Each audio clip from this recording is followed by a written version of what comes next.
So let's start with our motivation.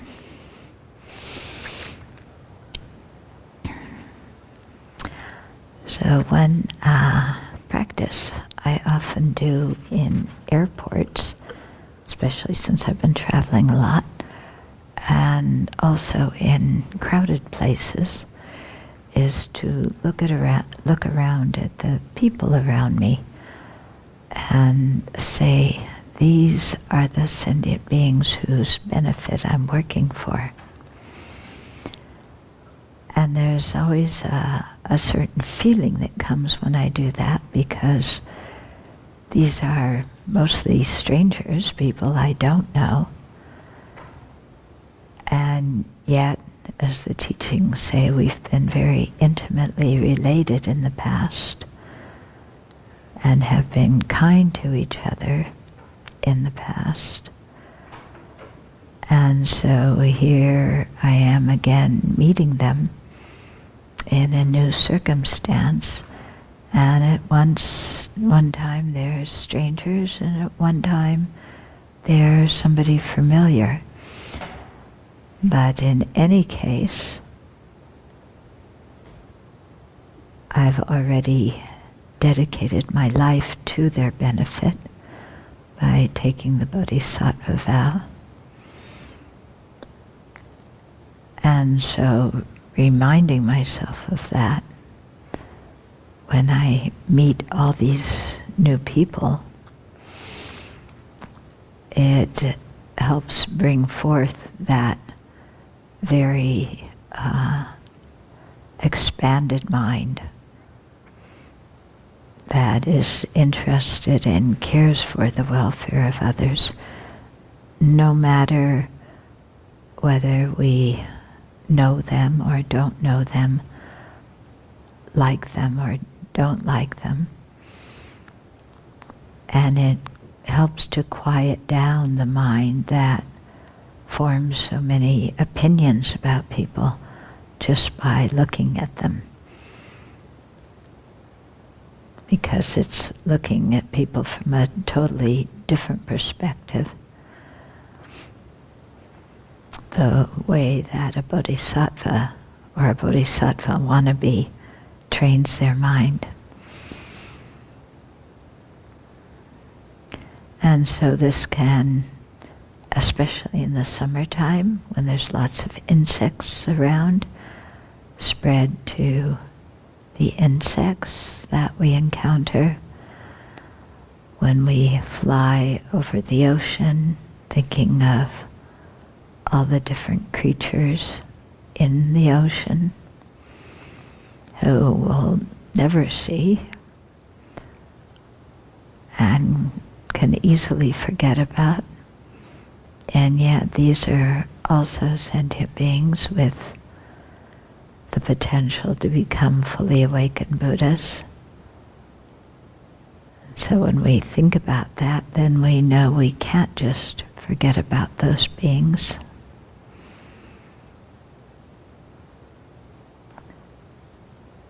That every single living being is important to us, because depending on them, we generate bodhicitta, and depending on them, we practice these 6 perfections, and depending on them, we can attain full awakening. So there's this very deep and important connection that we have with each and every living being from the past that we need to cultivate and deepen as much as we can now and in the future.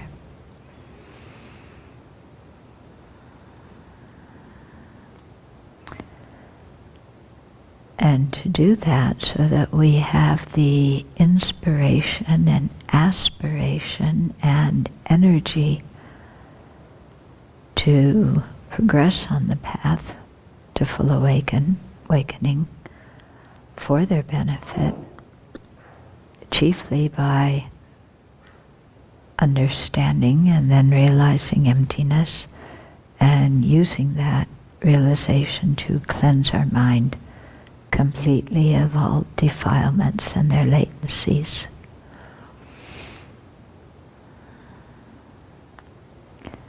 So with that kind of perspective, let's dive into Nagarjuna's teachings on the precious Garland, and especially on the Bodhisattva practice.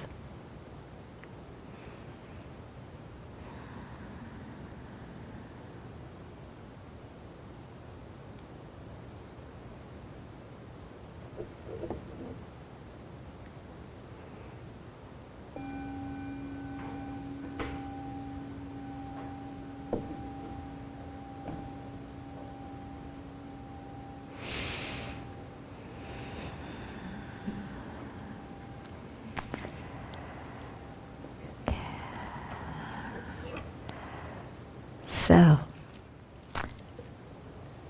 we had left off, we finished the 57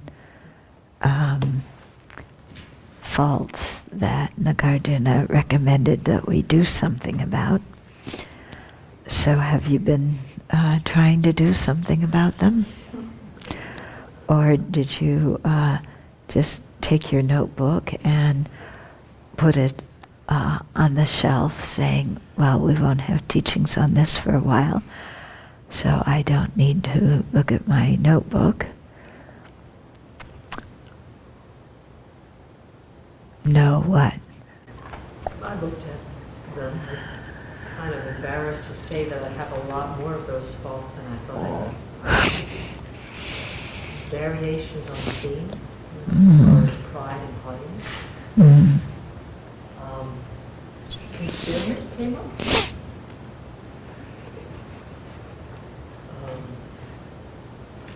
Inattention. Lack of mindfulness, spacing out. Yeah, more than I wanted to do. Yeah. Okay, so when you do look at them, then you find you have more of them than you would like to admit that you have, or that you wish you had. But at the same time, that gives you the basis upon which to do something about them. Yeah, because if you don't look at your notes, then you really have more of them than you think you did, because you didn't even, you definitely have the one of, not paying attention to teachings and not taking the Dharma to heart. So how many of you looked at your notes?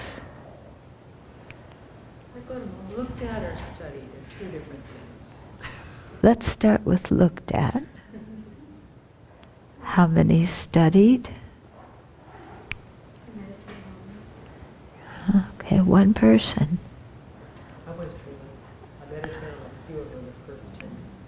Okay. I would say our emphasis has very strongly been on doing the reviews on the courses. So there's a reason. There's a reason, but Called an excuse. but I just want. I had a good time practicing number 44. On number 44? Which one was that? Conceptuality and connection with matters. Yeah. So conceptuality, yeah. I didn't study, but I practiced. Very good. Oh, you practice doing it. Oh, I see. Not opposing it. But at least you realize that you're doing it. Yeah, I had a name for it. Yeah. You had a name for it. Okay.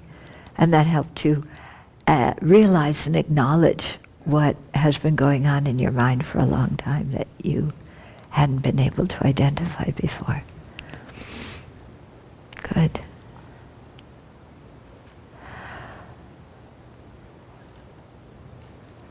So, does it make sense for me to teach this evening? Yes, it does. I need you to do that. The commitment Why? to study these during retreat is also chart them and to do the detail of looking at them. So in the last 6 weeks you haven't done anything, and you're saving it all for retreat. Mm.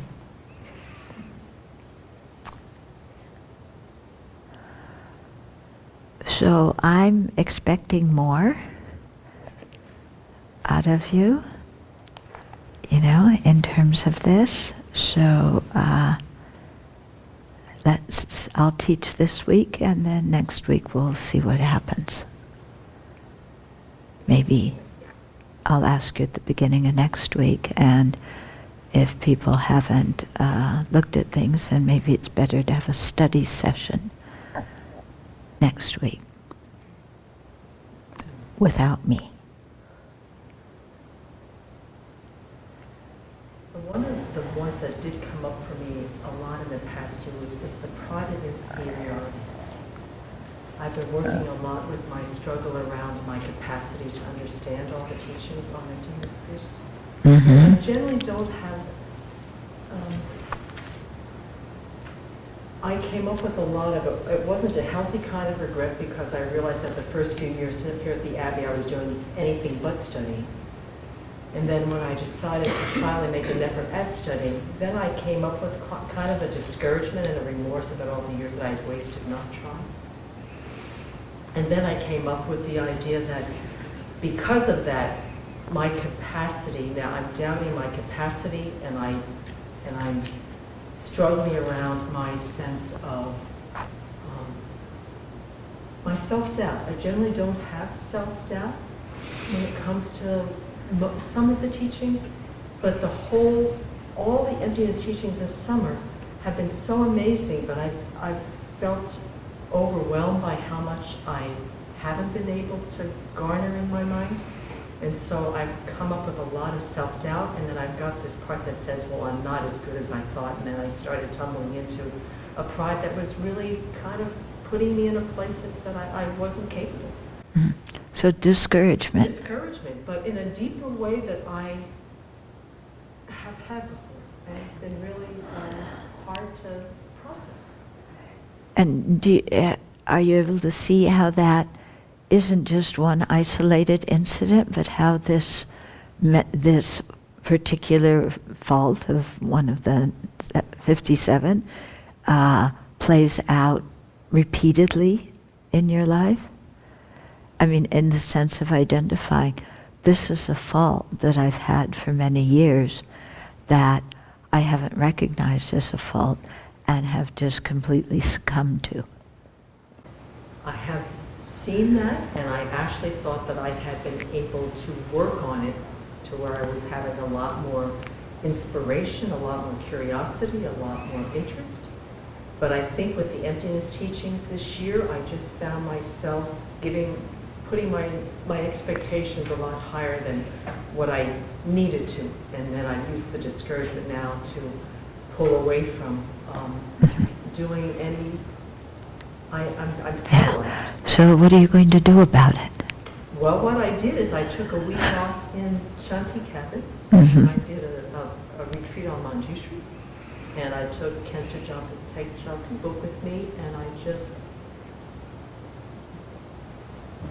don't want to say chewed, but I took a few of his chapters and I sat with them and I read them over and over again. Mm. And so I think Manjushri, I think that was really helpful because it's been really dry, like chewing on bones for the past few months. So I wanted to juice up a little bit. But to see how the discouragement, that this whole idea that you think you've got a handle on an affliction because your mind seems lighter, more intrigued, more curious, but it's right there all the time. And when you set up unrealistic expectations about where you think you should be, that laziness, for me, is a particular way in which I tailspin. I set really high expectations, misunderstanding my curiosity and my interest as something above where I am.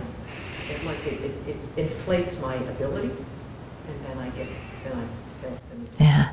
So a whole lot of conceptualizations. Yeah. A lot of judgment, self-judgment. Yeah. So when we get into that, our mind is completely stuck in the mental chatter of all this conceptualization. Yeah, it's like we're not here. We're somewhere. We always say, oh, it's a person who's stuck in their head, don't we? Yeah, because we get stuck just in our own thoughts going round and around. Can't look at anything else, can't see anybody else, can't relate to anything except blah, blah, blah, I'm inferior, I'm blah, blah, blah, I, me, me. Yeah. And underneath the whole thing is just Semke being absolute. We have a microphone so that the audience can hear and the people online. Yeah. Also, we're not making this into a therapy session. I'm trying to show how affliction Okay. took over my mind for Right. the past few Yeah. weeks. But just to say that underneath all of this is just a very simple acceptance of saying I'm absolutely fine where I am. Where I took off on this, I have no idea, but I'm doing just fine. My capacity is fine. My study is fine. I'm fine. But I needed to let go of all of the judgment because I had an unrealistic expectation of where I thought I was supposed to be. But you were able to come back after your mind went wandering and circles and swirls. I hadn't done it for a while, you know. I guess I was getting a little nostalgic. And then finally, after all of that, I'm just fine. Proliferation, I think you call it. Yes. Numtuck. Yeah, lots of numb talk. Yeah. What I did was I picked the ones that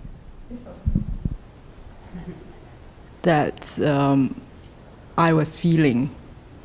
The one And that you were I was feeling. feeling. And then I used the MVC language that we were working on. So I had a lot of wrath. So I took wrath, and then I was like, okay, so what's the feeling behind it, and what's the needs? And then to try and get a sense of it, you know, in my own language. So I couldn't do like 57, but like the ones that, you know, like the number 44s, you know, the kind of, the things that I was experiencing. Yeah. And just trying to make sense of them in a different way. Yeah. Yeah, so that helped me. Yeah. Yeah. That is going to help. Yeah. By recognizing something you're doing, and then you use the NVC language to help you go deeper to really understand it. And in that way, you begin to remedy it, and instead of getting stuck in it, you're able to pull yourself out.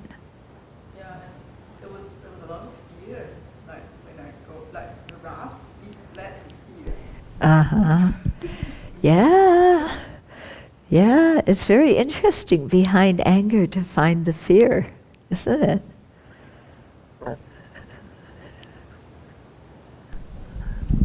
One of the ways that I've been using them is noticing how they play kind of add-on.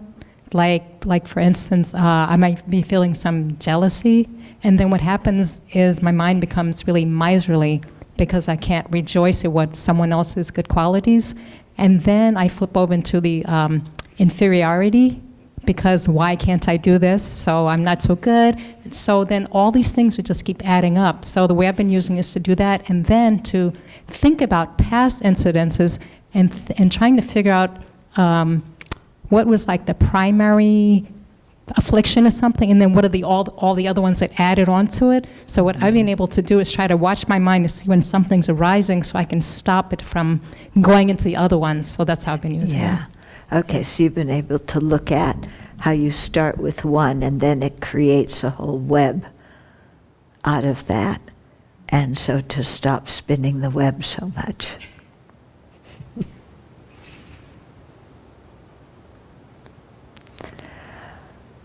Okay, so the section we're entering into now, we were on the last chapter which is about the bodhisattva practices.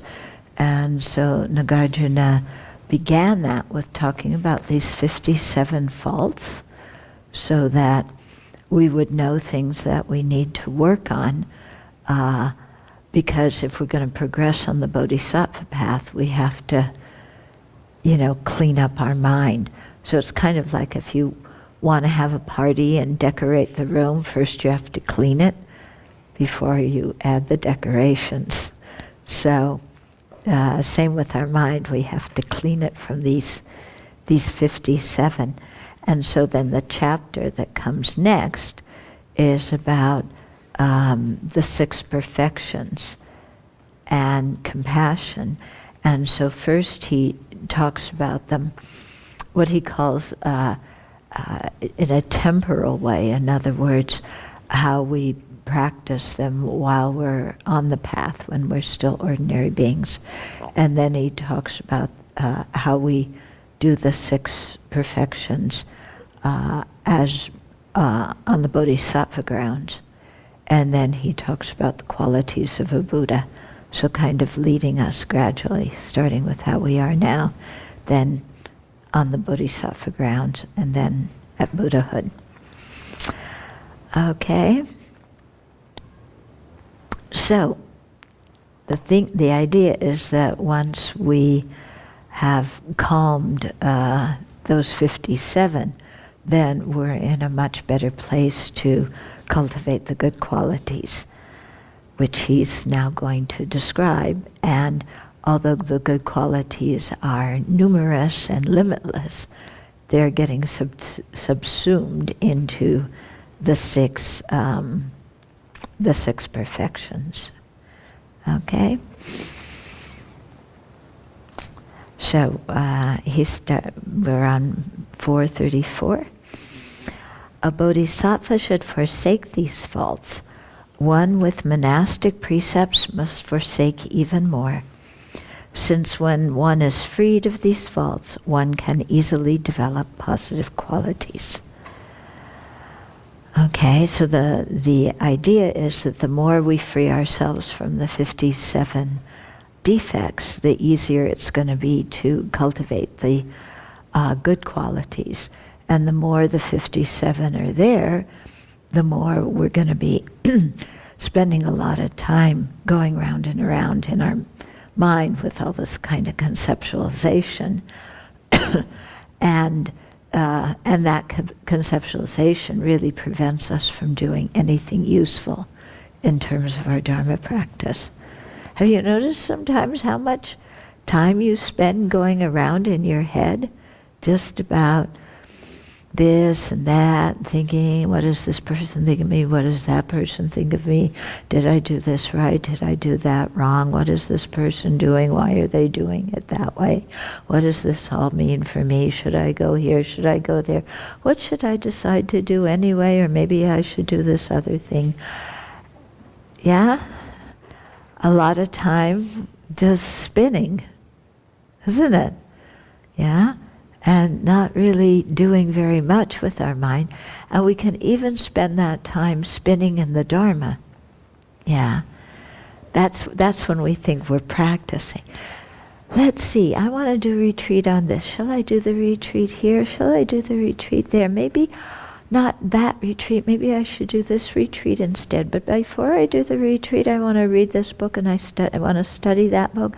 But I haven't gotten around to reading these books because I'm doing all these other things. And maybe how am I going to do is work my time schedule so that I can read these books and then get that all done before I do the retreat. But which books do I want to read before which retreat? And where am I going to do the retreat? And how am I going to get food when I do the retreat? And yeah, the same mechanism, just the content is Dharma. Yeah, and people often can spend an entire retreat thinking about all the Dharma practice they're going to do after retreat is over. Yeah? Yeah, maybe I'll go here for teachings, I'll go there for teachings. Yeah. And then meanwhile, day by day, the retreat time is over. Yeah, and our minds just spinning when I was in India, one of the things I did, I had the opportunity to give a talk to a group of teenagers at Pemasal, which is a hostel that's right next to the Central Tibetan School in Mungot. And it was very interesting, you know, what came. No, actually, it wasn't that talk. I'm sorry. It was the talk that I gave in Singapore the day we arrived. And it was to the Buddhist Youth Network. So it was all young people who came. And all their questions centered around the basic problem was, what do other people think about me? Yeah? And all the questions were variations on how do I live my life so that other people think well of me? Okay? And and I was talking to them, and I knew very well what they were talking about because I spent years as a teenager and young adult spinning around in this way, in one way or another. I see a few other nodding heads of, do I fit in? Do I belong? I don't know if I belong. If I fit in, do these people accept me? Don't they accept me? Do they like me? Do I like them? What's going on? What did this friend mean when they said that? What did that person mean when they said this? And it was just amazing. One question after another, all centered on that. And just, seeing how, of course, at different stages in our life, we have different things that we center all this conceptualization on. And, you might center it on what other people think of me when you're a teenager and young adult, but then as you grow older, you bring a different version of that with you, but still keep ruminating about it. Yeah. And so just to think of, how much time we spend basically just spinning and not doing anything useful with our time. And, and then at the end of the day is over. And sometimes you sit down to do something, you're offering service, and you sit down to do something, and then you pause, and your mind goes, all over the place about this, that, and the other thing, for who knows how long, and then you kind of get back to what you were doing before. Yeah? And so, here I'm just commenting on the amount of time this kind of conceptualization consumes in our life, not to mention how much it pollutes our mind with all sorts of wrong ideas. Yeah? Because we're basically thinking incorrectly. And so we're just getting stuck in more and more wrong ideas that, we think are not wrong ideas, but are actually very important. Okay? So it takes some time to really notice what we're doing, and then to examine these thoughts and ask ourselves, are these thoughts, first of all, are they realistic? And second of all, are they beneficial? Do they have much to do with reality or not? Yeah? And if they aren't realistic and they aren't beneficial, then how can we loosen our fascination with them? Yeah, because the fascination is all self-centeredness, isn't it? Yeah, because we're all thinking about ourselves.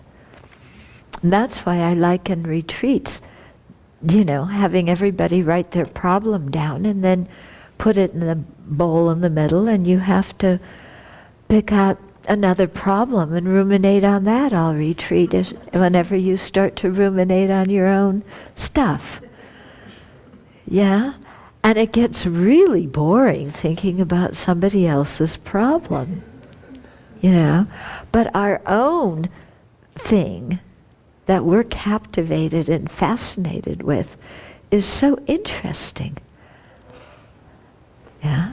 But chances are the other person's problem is just another rendition of our own stuff. But we find it boring because it's not ours. It's not about us. It's about them. Yeah? So interesting. We get that.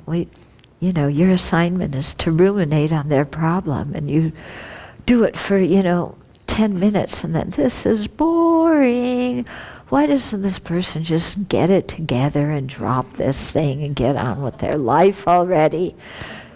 Yeah.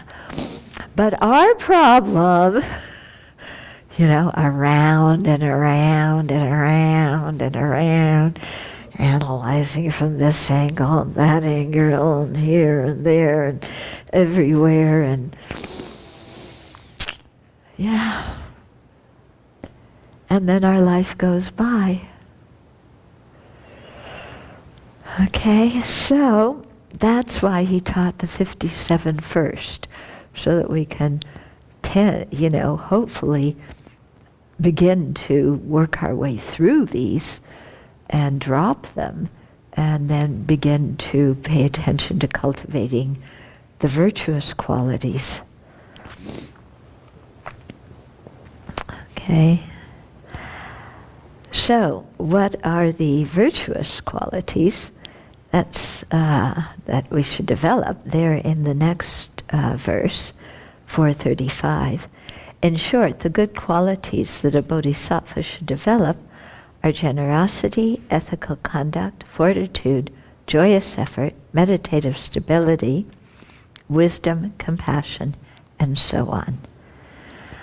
Okay, so these, the and so on indicates that there's many more bodhisattva practices, but they're being condensed here into the sixth. So these 6 practices are also done by hearers and solitary realizers, but they aren't the perfections when these people do them. Okay? Because to have any of these practices like generosity or ethical conduct, fortitude, joyous effort, meditative stability, and wisdom, for them to be the perfections, the bodhisattva's perfections, we need 3 criteria. Okay? So the first criteria is that we do them motivated by bodhicitta. Yeah, the second criteria is that we think we regard them with wisdom, seeing how the agent, object, and action exist dependently but lack inherent existence. And third, we dedicate the virtue from doing these practices to the awakening of ourself in all living beings. Okay? And so in this way, then these practices really transcend when they're just done ordinarily. Because, for example, generosity, lots of people are generous in the world, aren't they? Yeah, and people are constantly giving gifts to others and sharing their belongings and doing different kind things to others. So generosity is practiced a lot in the world, and it's admired by all the different religious traditions. But that doesn't make it the perfection of generosity, because the worst case is we're being generous to manipulate somebody to get them to like us. Okay? So then it's like, But even if we're not doing that, we're being generous, but maybe our thought still is somehow thinking about ourselves or thinking about the temporal good result that will come from our generosity. We'll feel better and other people will like us and this kind of thing. Yeah, I was reading one article today about how some people are generous because it just gives them a buzz that makes them feel good about themselves. Yeah, and so a lot of people give this bit and that bit, and offerings here and there, and the main thing is kind of to feel good. So, it's certainly better than being stingy, of course, and there is some element of caring for others in it, but there's also some ego perk in it as well.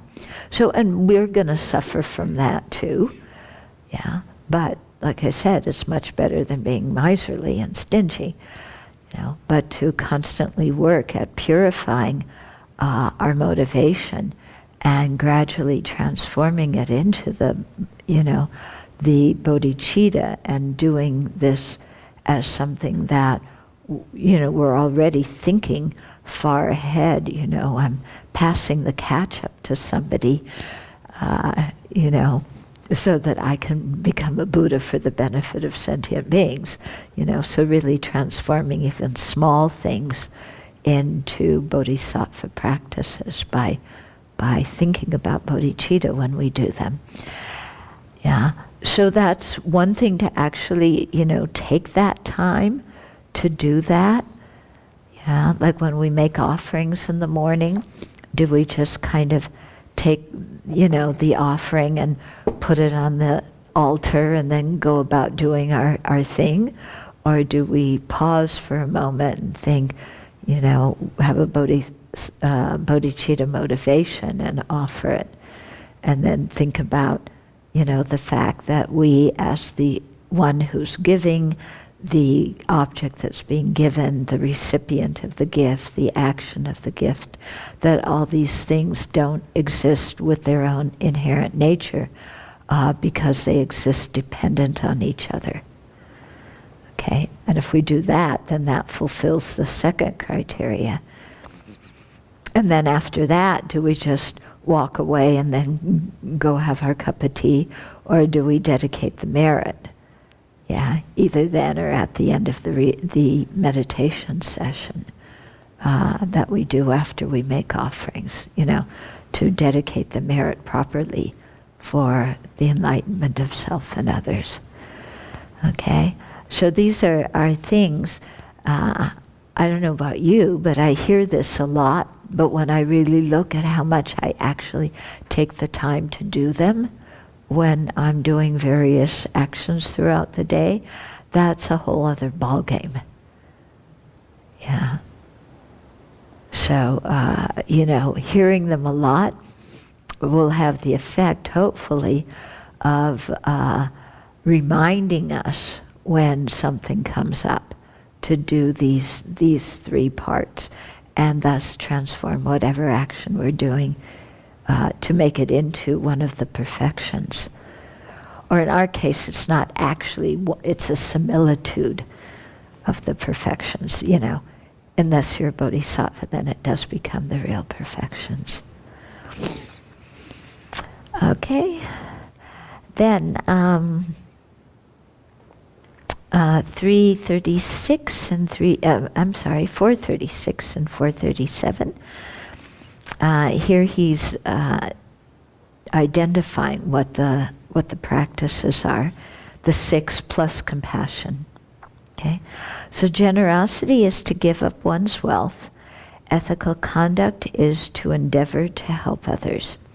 Fortitude is the abandonment of anger. Joyous effort is enthusiasm for virtue. Meditative stability is unafflicted one-pointedness. wisdom is definitively determining the truth's meanings.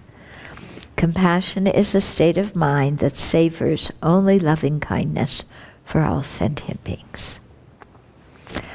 Okay, so generosity is the intention to give that is free of clinging attachment. Okay, so it's the intention to give, and it's also the actions of giving. So it's both things. So here, well, I'll talk about that in a minute. Okay, so there's different types of generosity. Sometimes they say 3, sometimes 4. So generosity of material, generosity of love, generosity of protection, generosity of Dharma. Okay? So here he's emphasizing the generosity of possessions, because the line says giving away our wealth. Okay? So then there's this discussion about whether the karma of generosity is an intention, is it form, is it a mental factor, what in the world is it? So you may have remembered when we were talking about karma in the Gomchen Lamrim, we talked about intention karma and intended karma. So intention karma is the mental factor of intention, okay?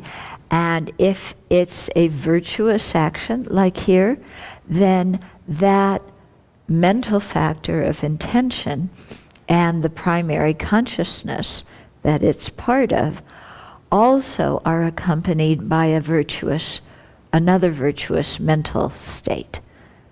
Okay? So, for example, it's non-attachment is one of the 11 virtuous mental states.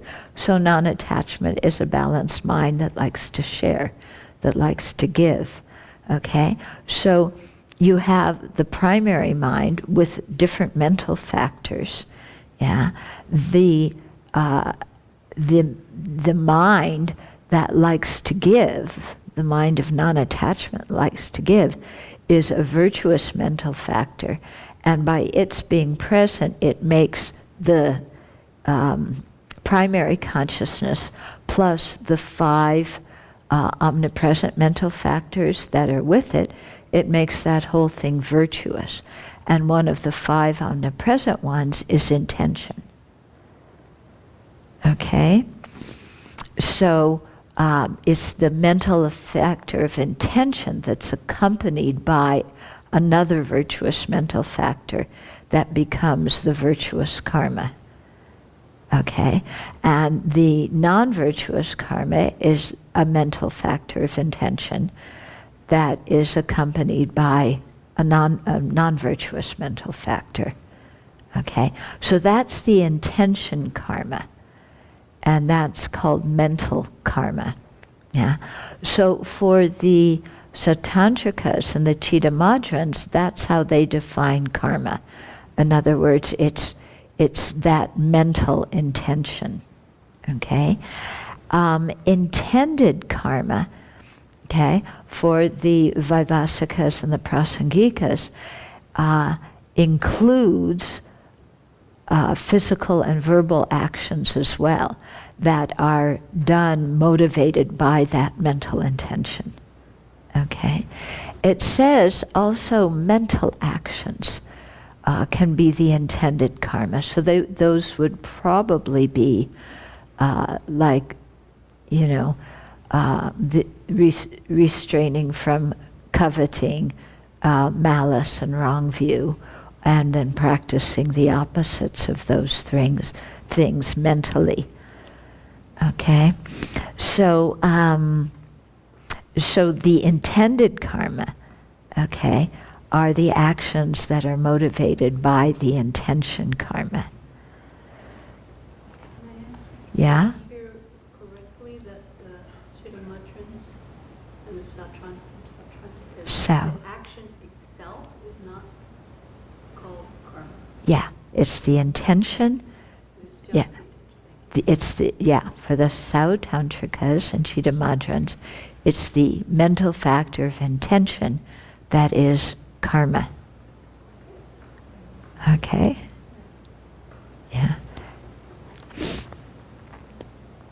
Okay, for the Vaivasikas and Prasangikas, it's the physical and verbal actions motivated by those. Okay? Yeah. So there's some difference in the different schools here. Okay. I mean, in Chittamadrans, you can understand it because for them, everything's depending upon the latencies and creating the latencies. Okay. It's very strange for the Sattrantikas, but Yeah. Okay. Yeah, and then among the actions that are the intended karma, some are perceptible and some are imperceptible. So if you, when you take a precept, you receive an imperceptible form. It's some kind of subtle form that is like a dam that protects you from doing those non-virtuous actions. And then, so that would be the imperceptible form. And then, because you can't see it with your eyes, okay, and then the perceptible form would be watching the body move or hearing the sound of the voice of the person, whatever they were doing, motivated by a virtuous or non-virtuous intention. Okay? Okay, then ethical conduct is usually defined as non-harmfulness and restraint from destructive behavior. But in the Bodhisattva practices, it refers to giving up striving and working only for our own benefit and our own purpose, and instead endeavoring to benefit others. So it's interesting that that's what ethical conduct means in terms of the Bodhisattva practice. Okay? It's, giving up working for our own benefit. Yeah, because that's if you're doing a Bodhisattva practice and you've taken the Bodhisattva vow to benefit sentient beings, if you don't work for their benefit, then you're not keeping the purpose of those ethical restraints. Okay? And so, and instead what we want to do is to try and accomplish the welfare of others. Okay? And so this includes giving up the thought that is seeking only our own liberation and instead adopting the motivation to lead all living beings to liberation and full awakening. Okay? So this motivation that is the ethical conduct in the Bodhisattva practice is related to abandoning the 10 non-virtue, the 10 paths of non-virtue, which are the ordinary actions that are not necessarily that we can abandon without them being the Bodhisattva's perfection. Are you getting what I mean? Okay, so somebody without the bodhicitta can abandon killing. When you take the 5 precepts, you abandon those actions. You don't necessarily have bodhicitta. Okay? So just the abandonment of the 10 non-virtues, is one form of virtue, but then abandoning them for the benefit of sentient beings, and in order to accomplish the welfare of sentient beings and lead sentient beings to awakening, is a different kind of motivation for doing the same thing of abandoning those 10. Are you getting what I mean?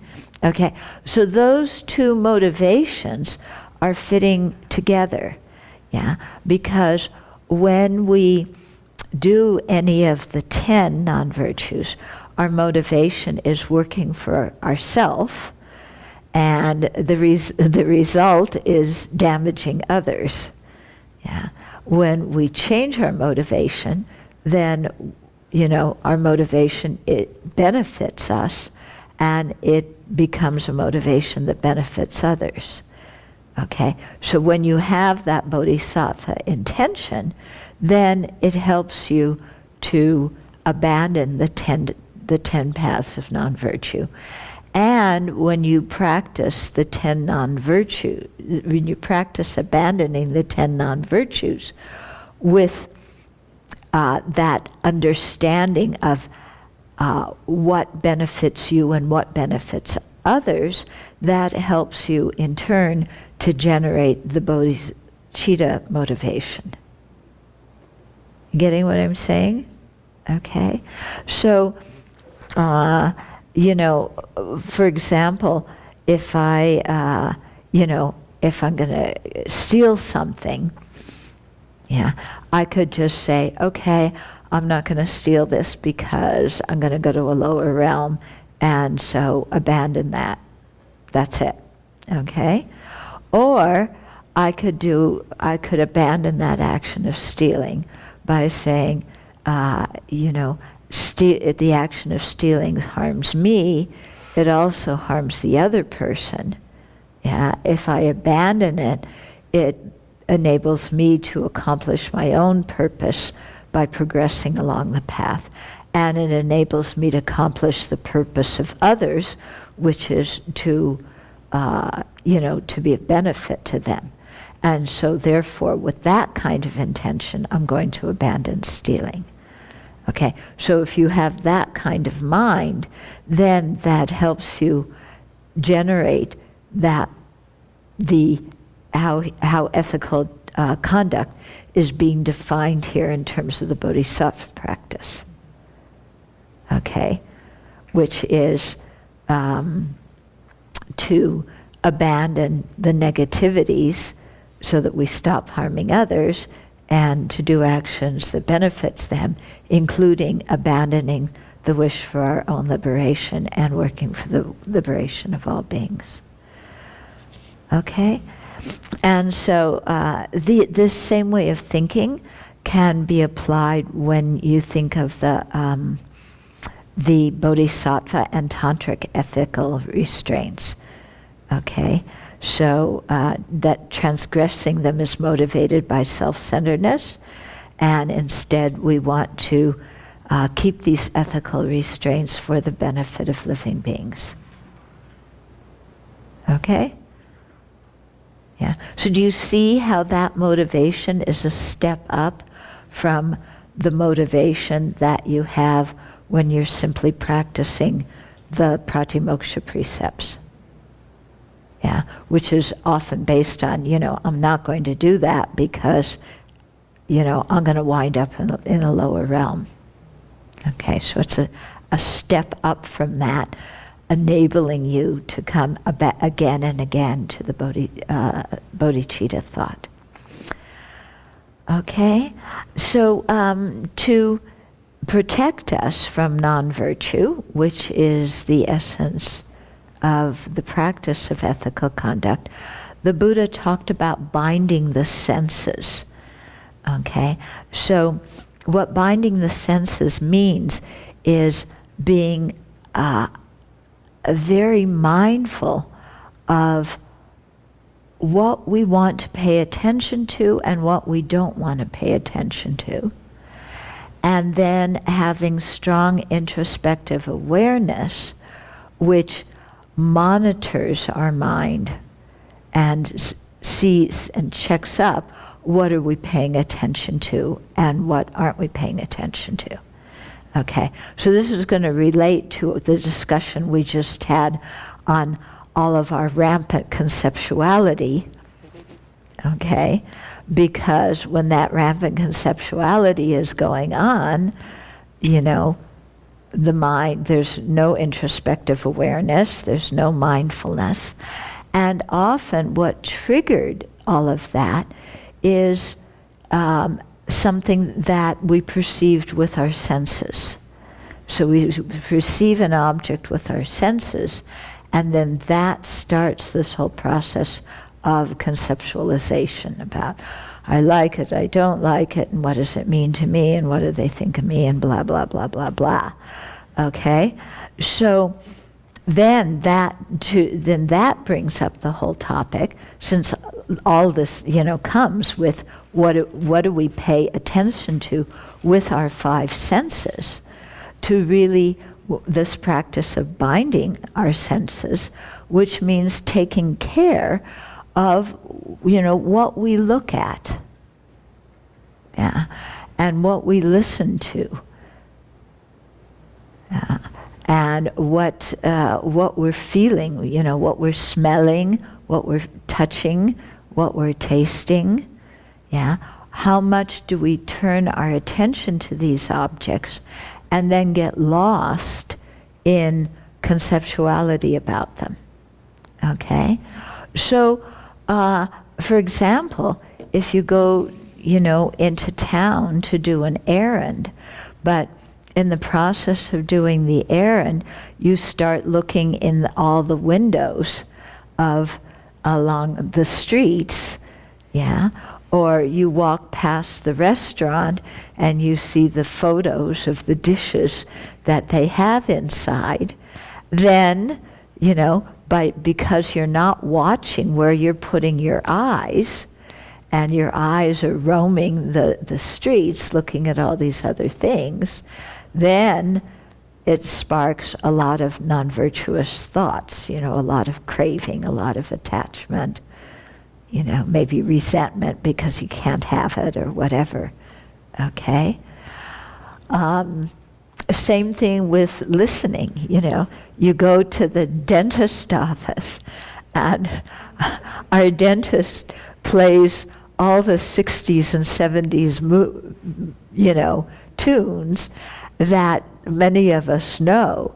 And then, you hear this song and it's like, there you are back at the beach with your boyfriend when you were 16, okay? And, by not realizing, what are you paying attention to? And of course, you can't ask the dentist to turn off the music. So it may be coming in your ear, but there's many different ways you can pay attention, you can really pay attention to that music and start singing along, and then realize that you've forgotten a few lyrics here and there, and then start going back over them because you want to remember the lyrics that you've forgotten. Have you done that with some of those songs? It's like, you get a certain bit of it, and then you've lost part of it. So then, then your whole experience is turning to trying to remember what it was that you forgot, the lyrics. So, there's that way of listening to music, and you get all, lost in it.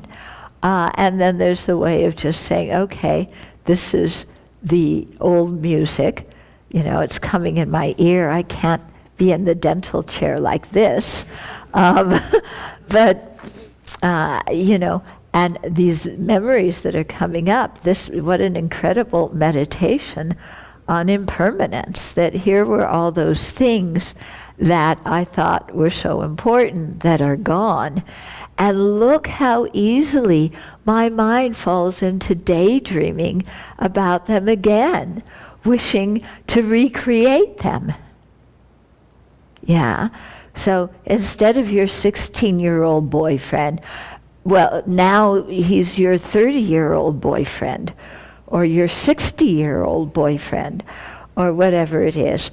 But that same mind of yearning, of feeling important to somebody else, whatever it is, you you use that as an opportunity to see how diluted all of that is. Yeah, and how easily we get lost in it. Yeah, some of you look skeptical. But you use it as a meditation about, the uselessness of falling in love. Yeah. Yeah. Isn't falling in love kind of useless? Yeah. Because the only thing to do after you fall in love is fall out of love. Like the only thing you do when you go up is to go down. And the only thing that happens when you come together is to separate. Okay, so you pay attention to it in a different way that helps you overcome your attachment.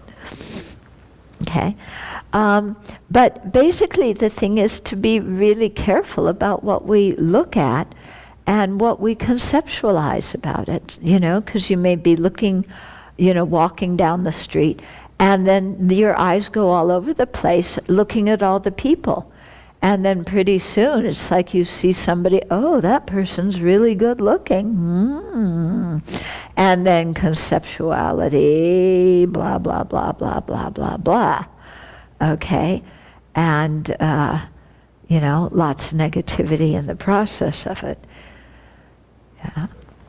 You know what I mean? Yeah? So you start, sometimes you may see somebody, then your mind starts evaluating their body. Oh, I like how their shoulders look, but I don't like how their legs look, and I don't like this. But this part of them looks good, and then what's arising in your mind? Yeah, desire, lust. Okay? So you can just look at, notice that going on as you walk down the street. Or like, well, that person's actually not so good. Let's find somebody better to look at, Okay, but by not binding the senses, then we get lost. Yeah. Or, again, just what do we listen to?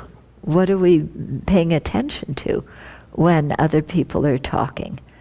Yeah, when other people start talking about what somebody else is doing, do we kind of, mosey up to the conversation to get all the latest gossip about what's going on? And then that starts a whole process of conceptualization. Why is that person doing this? Why aren't they doing that? I know what's best for them anyway, blah, blah, blah, blah, blah, blah, blah. Okay? Or do we just kind of, let it go and not try and go and listen to it? Okay, so all these kinds of things, how, not binding the senses really triggers a lot of affliction in our mind. Yeah? Is this your experience or not? What do you think?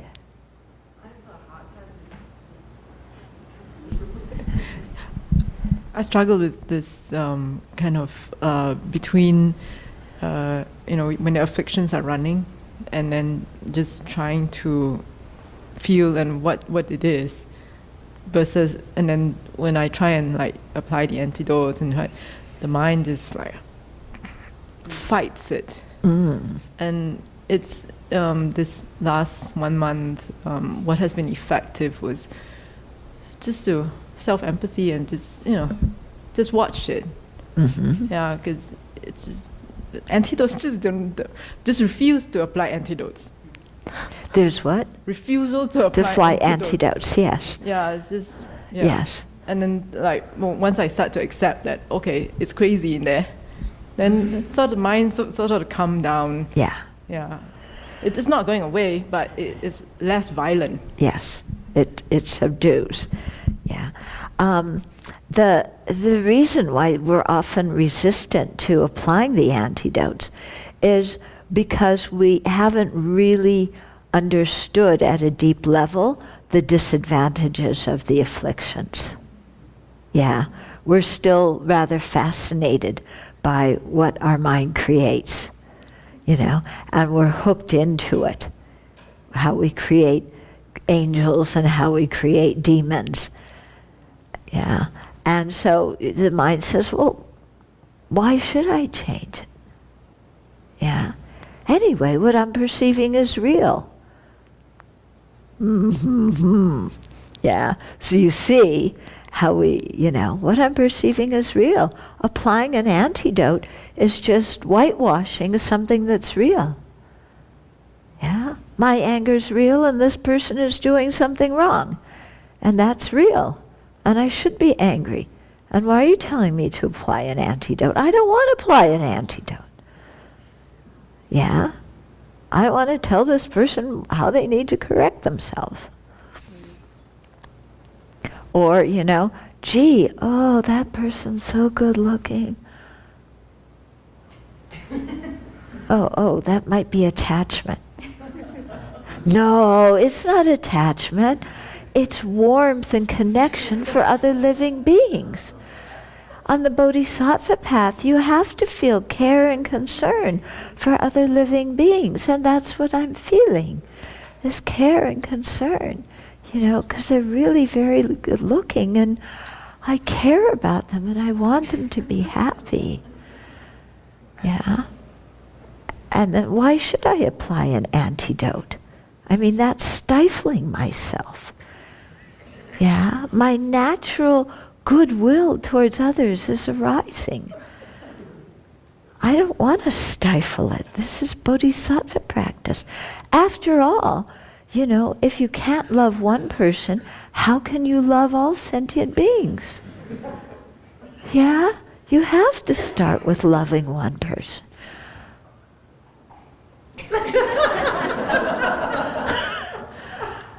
I really like that one. Don't talk to me about antidotes. Okay? So, why is that? It's because we haven't really seen the disadvantages of the afflictions. Yeah? And so if you want to, understand the disadvantages, then you need to really go back to the Lam Rim and look at your own experience. Take out, go back to the 57 faults and take out each one and look at your life. And when that particular one has been manifest and active, and what's happened?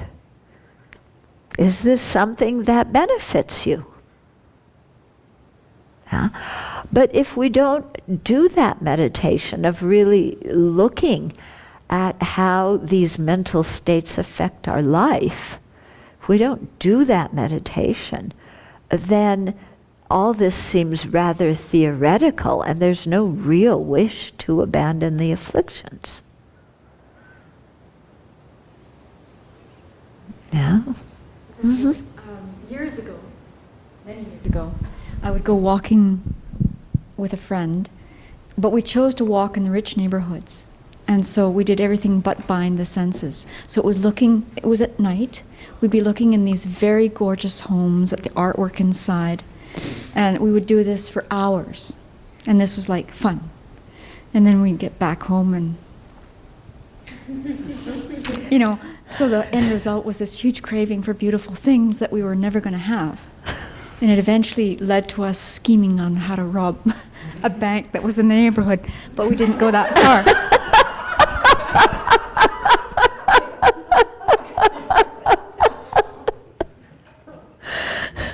You haven't told us that story. I don't remember the bank part. Yeah, that's what I mean. The bank part wasn't in the last. Well, slowly things come out.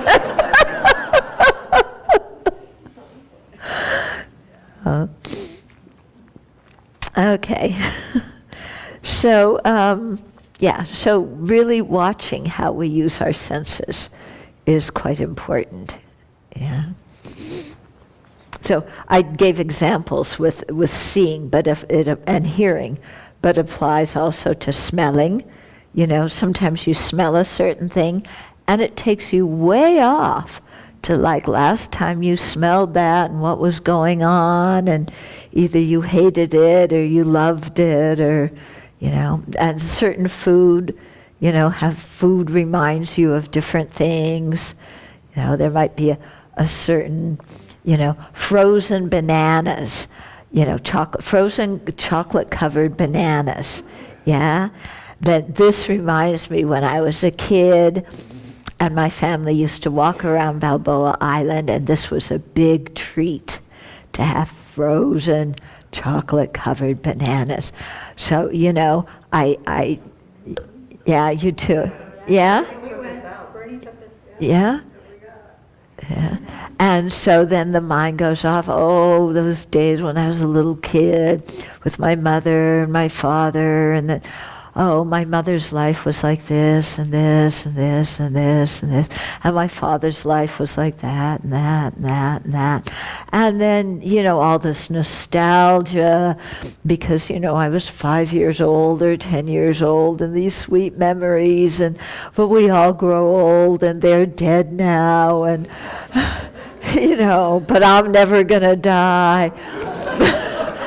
Yeah, but this reminds me of this picture, when you look at, looking at old family pictures. Yeah, do you get nostalgic? Like, oh, I remember that, and this, and the summer vacations, and way off. Okay?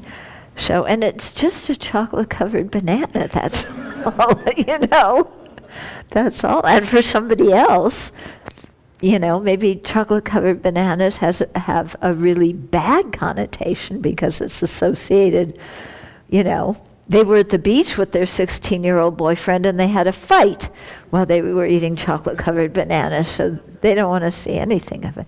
So, yeah. Okay. Okay. Okay. Then, then Khenze Rinpoche makes a comment here that that it's said, well, first of all, it's keeping good ethical conduct is often associated with incense and very sweet smells, and it's also associated with having a certain luster in your body. So,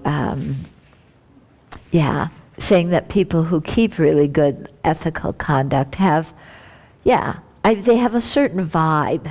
Maybe they say a luster of their skin, but maybe what it just means is a certain vibe of somebody who keeps good ethical conduct that lets you know that you can trust that person. Yeah, and so he uses that as an example of ethical conduct that is form. But that's just another example of it, okay? But the real ethical conduct that's form is, the actions that you're doing motivated by virtue, by intention, the mental factor of intention that has another virtuous mental factor in that whole cognition. Okay, then fortitude is often, ethical conduct is of three types. Ethical conduct of abandoning non-virtue, of practicing virtue, and of benefiting sentient beings. Okay, so fortitude is also of three types. So abandoning anger when others harm us, learning to tolerate suffering, physical suffering or mental suffering, and then bearing the difficulties of practicing the Dharma. So these all three are practices of fortitude that we have to do to make our minds strong, to avoid either collapsing into anger or just collapsing in general, okay, and giving up. Okay, so this, it's called fortitude, so it's the ability to tolerate these things, but tolerate doesn't mean we sit there and, I'm going to bear this. I can't stand it, and I'm furious about it. That's not practicing fortitude. Okay, it's really working with the mind so that we can accept the situation. So acceptance of situations is a key element to practicing fortitude. Yeah. It's a key element to practicing a lot of things.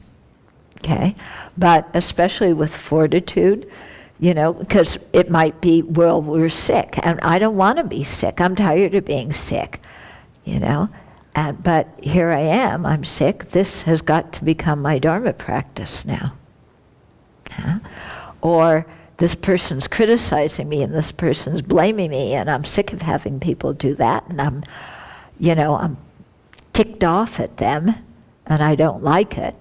But, learning to just accept that, like, where am I going to go in this whole wide universe where nobody is going to criticize me? Think about that one for a while. Where are you going to go where nobody is going to criticize you? Yeah. The only place is a Buddha land. So to do that, you have to become a Buddha. Yeah, you can't buy a ticket, an air ticket to that place. So sometimes we just have to accept the situation. Yes, this person is mad at me, or this person's criticizing me, or, they don't like me. And it's a free world. This is one of the things that the teens and early 20s, the young people in Singapore, when they were all asking me about what do I do because nobody likes me and all, I was telling them about my rules of the universe. One of the major ones being everybody has to like me. And then to really sit and think, it's a free world and people are entitled to their own free opinions. It's not up to me to dictate to them their opinions of me, as much as I would like to. And some people may, for whatever reason, choose to think I'm obnoxious. And that's their right. And I don't have to get reactive about it. I can accept that.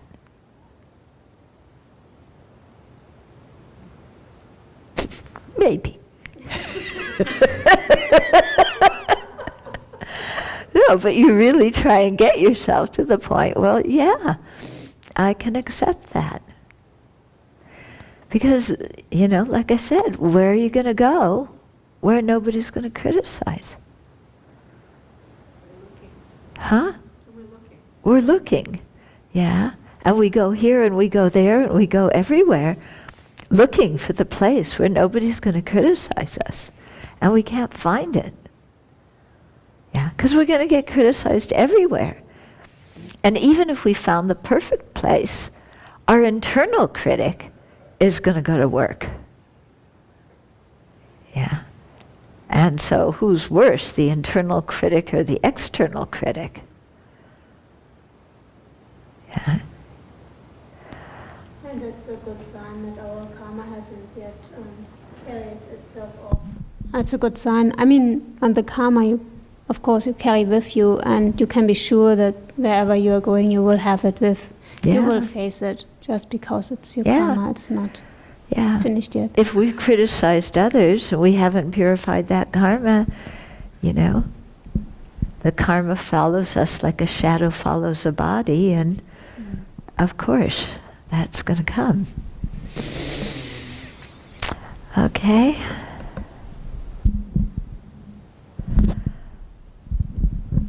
Then, joyous effort. Oh, okay. Yeah, so fortitude means having a relaxed mind that's calm.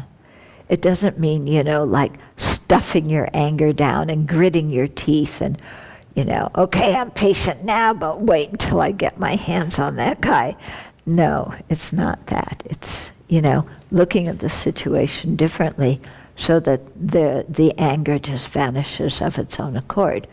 Because you've stopped the story behind the anger. Yeah, because the anger always has a story behind it. Yeah, with how somebody else is mistreating me.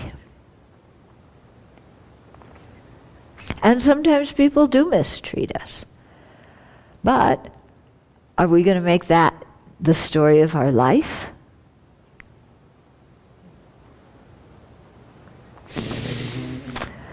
Okay, then joyous effort is taking delight in virtue. Okay, and so that makes us eager to practice and to fulfill the two collections. Meditative stability is one-pointed concentration that is free of afflictive thoughts, such as laxity and excitement.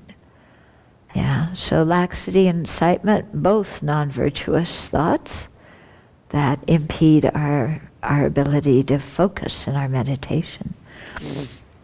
And then wisdom is ascertaining the meaning of the four truths and the two truths.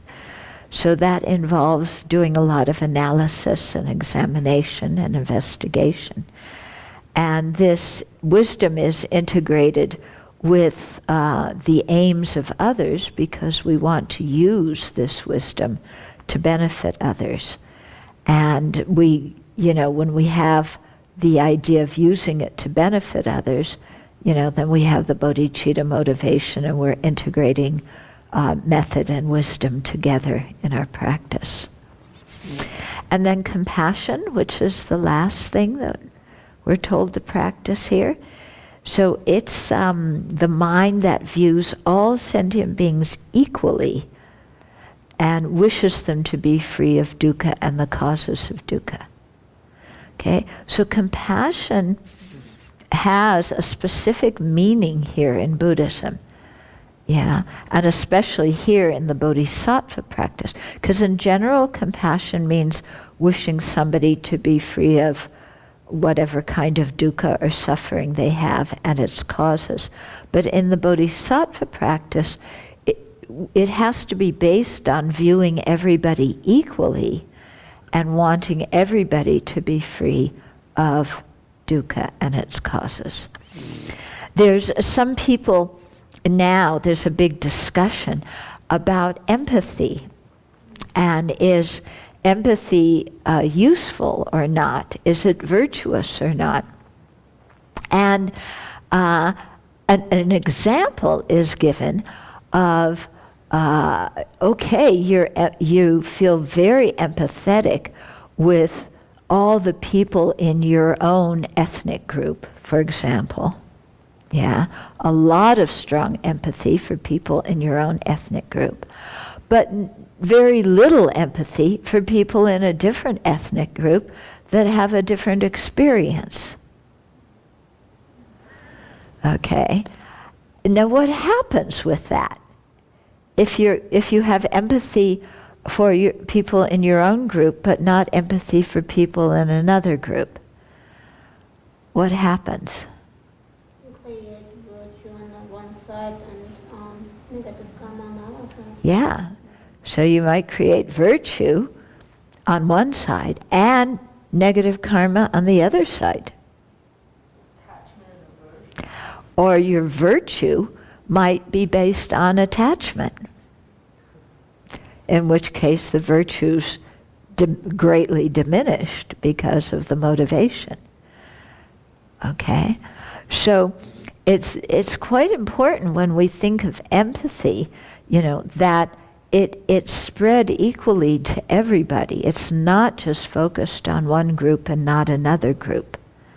Yeah, because that can lead us to actions of love and compassion and altruism that are quite biased, that actually can bring about more upheaval and more pain.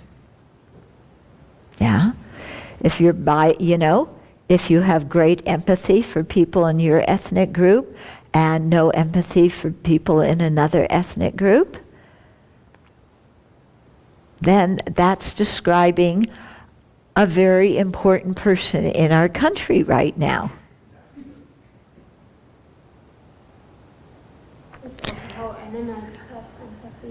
Yeah, it's just like animals, isn't it? And it has that same result of, helping your friends, harming your enemies. And if you have power, then it becomes especially insidious. Okay? So we have to make sure when we're cultivating empathy that it's equal empathy for everybody. Yeah. And also this thing, how they talk about the scientists that we have mirror neurons, and so when somebody else is experiencing something, the same part in our brain lights up as in their brain. And so they often say, well, this is empathy. But it's not really empathy, because you could understand how somebody else is feeling and rejoice in their pain. Yeah? Somebody who's a sociopath might have that awareness of empathy and rejoice in it. Yeah? That's not virtuous.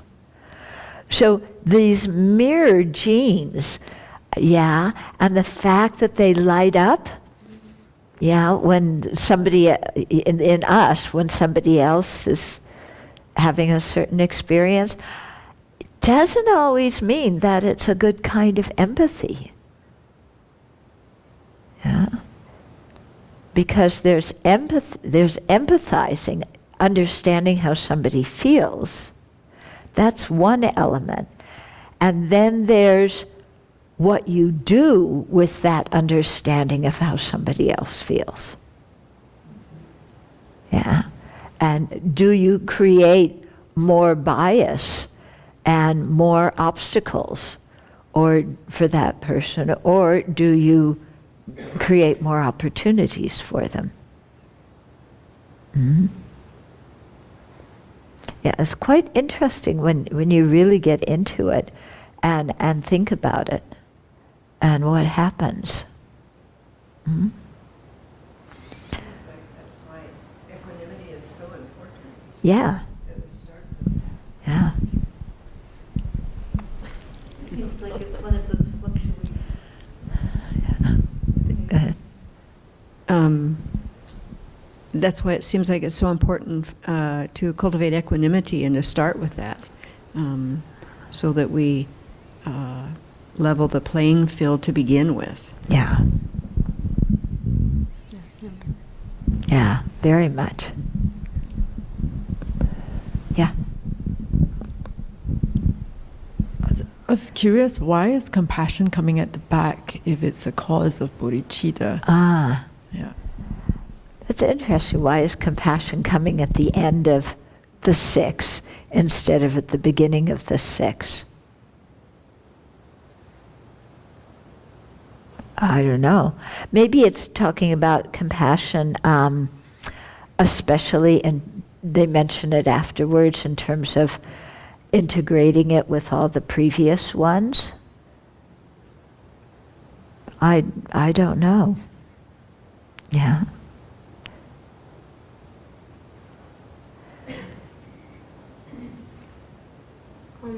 Isn't it that you need what Yeah. you need choice, effort, fortitude? If you don't have choice, effort, fortitude, I wonder how much your compassion will be of effect. For example, somebody does harm and you just flip out instead of understanding that this person does harm because this person is suffering. So you need this as a foundation to develop compassion. So you're kind of saying that on one hand, like she was saying, compassion is a cause of the bodhisattva practices. Yeah, and then you're saying, but it's also something that is affected when you do the bodhisattva practices. Because if you practice fortitude, if you practice joyous effort, then that strengthens your compassion. Yeah. So Yeah, it's true. A lot of times things are put in a list for a certain reason, but then oftentimes, everything, they cross, they overlap. Yeah. Sometimes we tend to think of lists as in too rigid, or too linear of a fashion without realizing all the connections. Okay, which is actually what the next paragraph is about. Okay, but we're going to save the next paragraph for next week. Okay, because that way it'll be a little bit of a review for this week too. Can I use your pen for a minute to mark the place?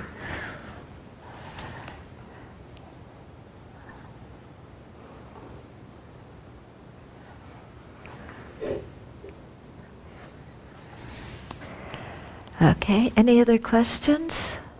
Comments? Yeah. So conceptuality has a pretty bad rap.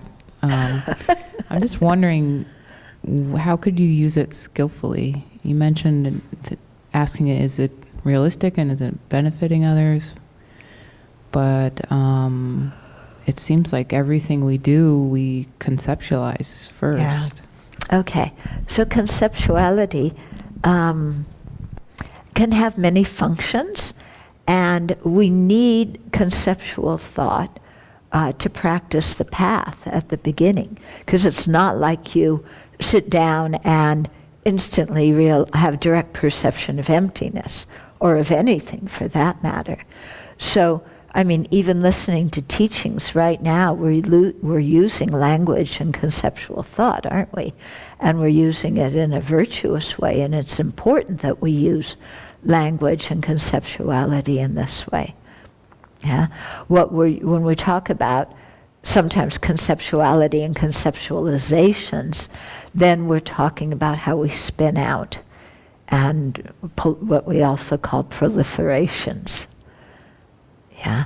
So the idea is to be able to look, and as with anything that's a tool, how can it be used beneficially, and how can it get lost in non-virtue, and really learn to see the difference between that, and in our own mind to be able to see, to determine and recognize what is a virtuous thought here and what is a non-virtuous thought. Yeah. And when, if we recognize those and we care about the results of our actions and the results of our thoughts, then that will help us cultivate the virtuous ones and apply the antidotes to, or simply let go of the non-virtuous ones. But yeah, conceptuality is needed on the path. Just hearing teachings, studying teachings, thinking about teachings, both of those definitely involve conceptions, and even sitting down to meditate on them. When we're doing Lamrim meditation, we're thinking about the topics. Okay, so in one way, I think studying the Lamrim, and especially when you start studying philosophy, it's teaching us how to think correctly. Because right now, we don't always know how to think correctly. And that's why we get lost in, our mental escapades. But when we can learn, how to think correctly, then we can bring ourselves back to a virtuous mental state. Yeah. Anything else? Okay, then we'll dedicate.